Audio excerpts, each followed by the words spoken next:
الحمد لله رب العالمين والعاقبة للمتقين والصلاة والسلام على سيد المرسلين أما بعد فأعوذ بالله من الشيطان الرجيم بسم الله الرحمن الرحيم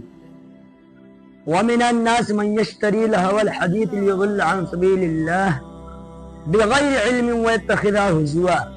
أولئك لهم عذاب مهين آمنت بالله صدق الله العلي العظيم وصدق رسوله النبي الأمين المكين الكريم ونحن على ذلك لمن الشاهدين والشاكرين والحمد لله رب العالمين. دن لہو میں کھونا تجھے شب صبح تک سونا تجھے، دن لہو میں کھونا تجھے شب صبح تک سونا تجھے،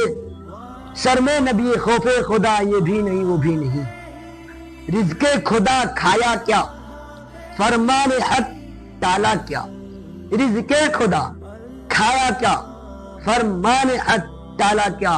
شکر کرم ترس سزا یہ بھی نہیں وہ بھی نہیں، علم و عمل کی یہ کوتاہی قلب و نظر کی یہ گمراہی، علم و عمل کی یہ کوتاہی قلب و نظر کی یہ گمراہی،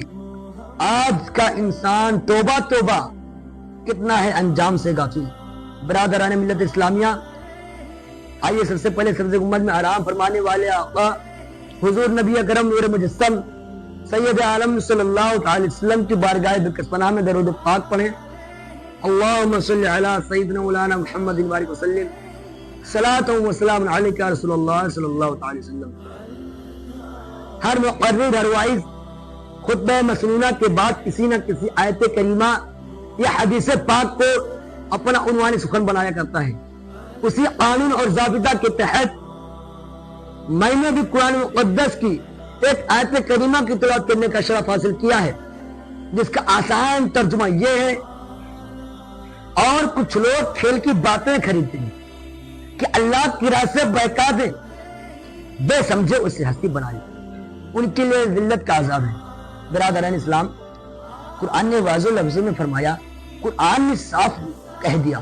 کہ کچھ لوگ ہیں جو کھیل کی چیزیں خریدتے ہیں جو اللہ کی راہ سے بہکا دے۔ آج ہم اپنے معاشرے کا جائزہ لیں، آج اپنے سماج کے حالات کو دیکھیں، آج اپنے گرد و پیش کا جائزہ لیں، آج اپنے گھر کے ماحول کو دیکھیں، آج اپنی سوسائٹی کا جائزہ لیں تو اندازہ ہوگا کہ ہم گناہوں کے دلدل میں پھنستے جا رہے ہیں۔ آج ہر گھر میں کھیل کی باتیں ہو رہی ہیں، ہر روز ہزاروں روپیہ خرچ کر کے ٹی وی کی شکل میں خرید کے لا رہے ہیں، آج ہر گھر میں کھیل کی چیزیں VCR کی شکل میں لا رہے ہیں۔ ہمارے پاس نماز کے لیے وقت نہیں لیکن ٹی وی دیکھنے کے لیے وقت ہے، ہمارے پاس مسجد میں جانے کے لیے وقت نہیں مگر ٹی وی CR دیکھنے کے لیے وقت ہے، ہمارے پاس دینی مجلس میں جانے کے لیے وقت نہیں لیکن ٹی وی دیکھنے کے لیے وقت ہے، آج ہمارے پاس نیک کام کرنے کے لیے وقت نہیں مگر کرکٹ میچ کھیلنے کے لیے وقت ہے، آج ہمارے پاس قرآن کی تلاوت کرنے کے لیے وقت نہیں مگر کرکٹ میچ دیکھنے کے لیے وقت ہے، آج ہمارے پاس حدیث پڑھنے کے لیے وقت نہیں مگر گھنٹوں موبائل پر بات کرنے کے لیے وقت ہے، آج ہمارے پاس تبلیغ کے لیے وقت نہیں لیکن دنیاوی لہو لعب کے لیے وقت ہے۔ دن لہو میں کھونا تجھے شب صبح تک سونا تجھے، شرم نبی خوف خدا یہ بھی نہیں وہ بھی نہیں۔ حضرات، آج پوری دنیا میں مغربی تہذیب و تمدن پھیل رہا ہے، انگریزی تہذیب اپنا دامن پھیلا رہی ہے، انگریزی تعلیم آگ ہو گئی ہے، دینی تعلیم سے لوگ دور ہوتے جا رہے ہیں، اپنے بچوں کو دنیاوی تعلیم دینا باعث فخر سمجھتے ہیں، اپنے بچوں کو انگلش میڈیم سے اب پڑھانا اپنا وقار سمجھتے ہیں۔ آج سماج کے لوگ دینی تعلیم سے دور ہو رہے ہیں، دینی تعلیم کو قوانوسی تصور کرتے ہیں، اپنے بچوں کو دینی تعلیم سے دور رکھتے ہیں، اپنے بچوں کو دینی تعلیم دلانے کی کوشش نہیں کرتے لیکن انگریزی تعلیم دلانے کے لیے ایلی چوٹے کا زور لگاتے ہیں، انگریزی تعلیم دلانے کے لیے ہر ممکن کو کوشش کرتے ہیں، انگریزی تعلیم دلانے کے لیے ڈونیشن کے نام پر لاکھوں روپے رشوت دیتے ہیں، انگریزی تعلیم دلانے کے لیے ماں اپنے بچوں کو لے کر سچی اسکول کے سامنے گھنٹوں کھڑی رہتی ہیں، ہر روز اپنے بچوں کو دولہا کی طرح سجا کر اسکول پہنچاتی ہیں، اپنے بچوں کو لینے کے لیے اسکول پہنچاتی ہیں۔ برادران ملت اسلامیہ، دینی تعلیم کے لیے کوئی تذکر اہتمام نہیں، کوئی شان و شوکت نہیں، دینی تعلیم کے لیے کوئی فکر نہیں، دینی تعلیم کے لیے کوئی کوشش نہیں، کسی طرح اپنے بچوں کو قرآن شریف کا ناظرہ پڑھا دینا ہی اعلیٰ تعلیم تصور کرتے ہیں. جو ہمارا ماحول یہ ہوگا، جو ہمارا کردار یہ ہوگا، دینی تعلیم سے ہم دور ہوں گے تو ہماری سماج کی برائیاں کیسے دور ہو سکتی ہیں، ہمارے سماج کی اصلاح کیسے ہو سکتی ہے. جب ہم کو دینی تعلیم نہیں ہوگی تو ہم حلال اور حرام کیسے پہچان سکتے ہیں. یہی وجہ ہے کہ ہمارے معاشرے میں روز بروز گناہوں کے دلدل میں ہم پھنستے جا رہے ہیں. وہ علم نہیں زہر ہے احرار کے حق میں، وہ علم نہیں زہر ہے احرار کے حق میں، جس علم کا حاصل ہے جہاں میں دو کف جو. برادران ملت اسلامیہ، آج ہمارے نوجوان اسلامی ماحول سے کوسوں دور ہیں، اسلامی ماحول سے ان کا کوئی واسطہ نہیں. آج ہمارے نوجوان اسلامی ماحول کو اپنانے سے گریز کرتے ہیں، اسلامی واضح قطع سے اپنانے سے دور بھاگتے ہیں، اسلامی تہذیب سے دور بھاگتے ہیں، اسلامی ماحول میں رہنا پسند نہیں کرتے. ہمارے نوجوان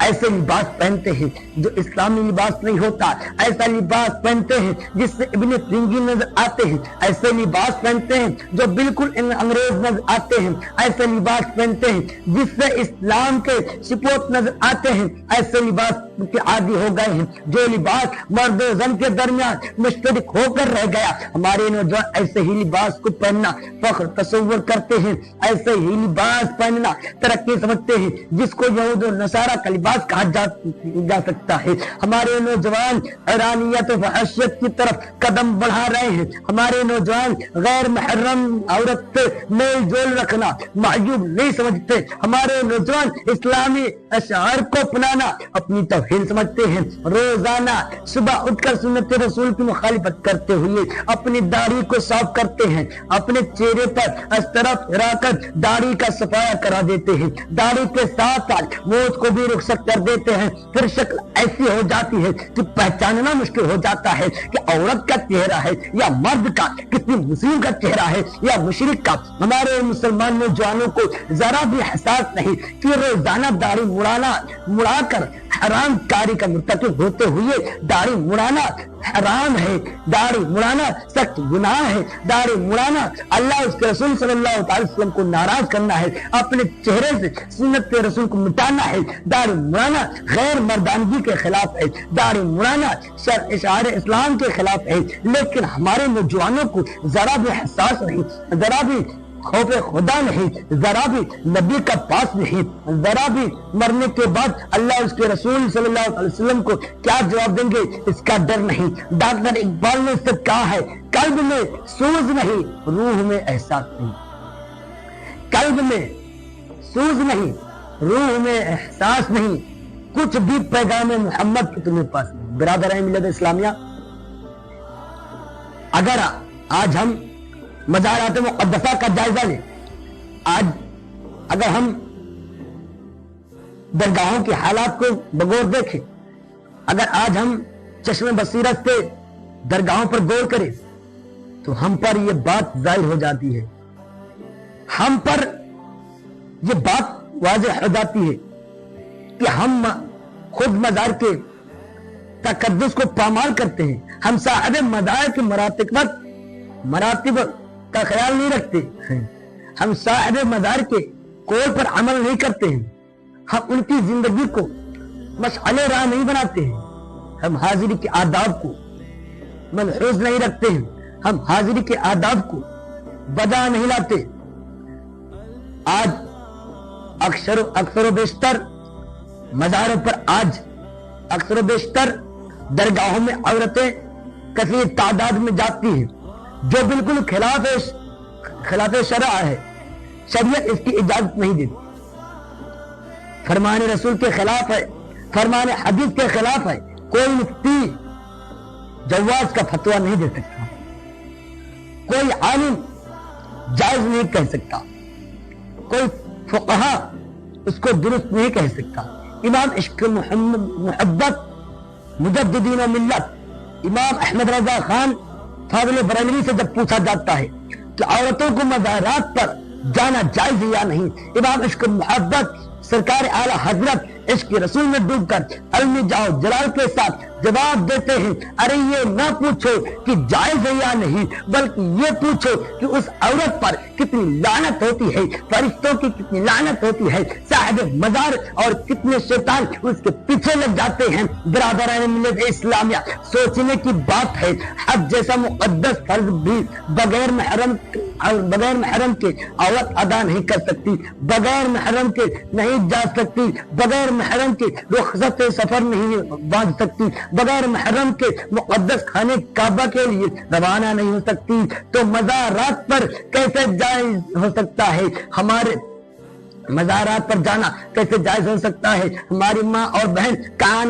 کان میں روئی ڈال کر بیٹھی ہوئی ہیں، کان کھول کر سن لو، لاکھ منع کرنے کے باوجود جو مزارات پہ جاتی ہیں، بار بار روکنے کے باوجود مزارات پہ حاضری دیتی ہیں اور باعث اجر و ثواب سمجھتی ہیں۔ برادران ملت اسلامیہ، ہمیں چاہیے کہ اپنی ماں اور بہنوں کو مزارات پر جانے سے روکے، ہم اپنی ماں اور بہنوں کو درگاہوں پر نہ جانے دے، ہم اپنی ماں اور بہنوں کو مزارات پر جانے سے سخت منع کرے، ورنہ ان عورتوں کے ساتھ ہم بھی ذمہ دار ہوں گے، ورنہ ہم بھی گناہ گار ہوں گے۔ درگاہوں کے منتظمین کو چاہیے کہ عورتوں کو آنے پر پابندی لگائیں، مزارات کے فرشتوں کو چاہیے کہ عورتوں کو آنے پر پابندی لگائیں، ورنہ ان عورتوں کے ساتھ ساتھ درگاہوں کے منتظمین بھی گناہ گار ہوں گے، درگاہوں کے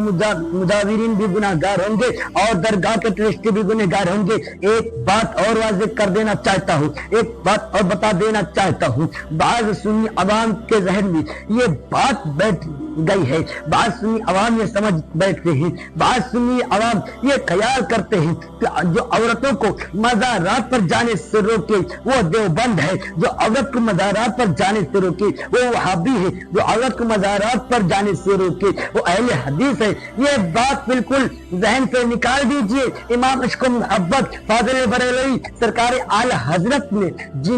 سرکار اعلی حضرت جنہوں نے لوگ کو قلم سے کسر وہابیت میں زلزلہ برپا کر دیا، جنہوں نے اپنی تحریر سے دیوبندیت کا خلا کما کر دیا، وہ فرماتے ہیں کہ عورتوں کو مزارات پہ جانا سخت منع ہے۔ حضرات، عورتوں کو اسوہ خیر النساء،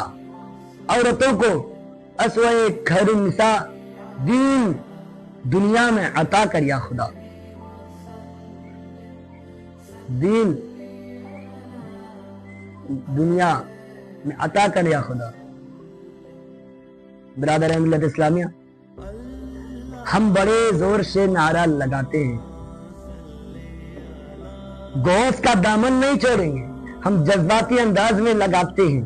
خواجہ کا دامن نہیں چھوڑیں گے، ہم جوش میں نعرہ لگاتے ہیں، رسول کا دامن نہیں چھوڑیں گے، ہم پرتپاک انداز میں نعرہ لگاتے ہیں، اولیاء کا دامن نہیں چھوڑیں گے۔ کیا ہم نے غور کیا کہ رسول کے دامن میں پناہ لینے کا مطلب کیا ہے؟ کیا ہم نے کبھی غور کیا کہ غوث کے دامن کے لپٹ جانے کا مطلب کیا ہے؟ کیا ہم نے کبھی غور کیا خواجہ کے دامن سے وابستہ ہو جانے کا مطلب کیا ہے؟ کیا ہم نے کبھی غور کیا کہ اولیاء کے دامن سے وابستہ ہو جانے کا مطلب کیا ہے؟ جو رسول کے دامن میں پناہ لیتے ہیں وہ پابند شریعت ہو جاتے ہیں، جو غوث کے دامن پہ لپٹ جاتے ہیں اور دنیا اس کی ٹھوکر میں ہو جاتی ہے۔ جو خواجہ کا دامن تھام لیتے ہیں ان کی زندگی کا ایک ایک لمحہ اتباع شریعت میں گزرتا ہے۔ جو اولیاء کے دامن سے وابستہ ہو جاتے ہیں وہ فرائض و سنن کے پابند ہو جاتے ہیں۔ حضرت ابو بکر صدیق رضی اللہ تعالی عنہ رسول کے دامن سے وابستہ ہو گئے تو صدیق اکبر ہو گئے، ایک چوٹ غوث اعظم کے دامن سے وابستہ ہو گئی تو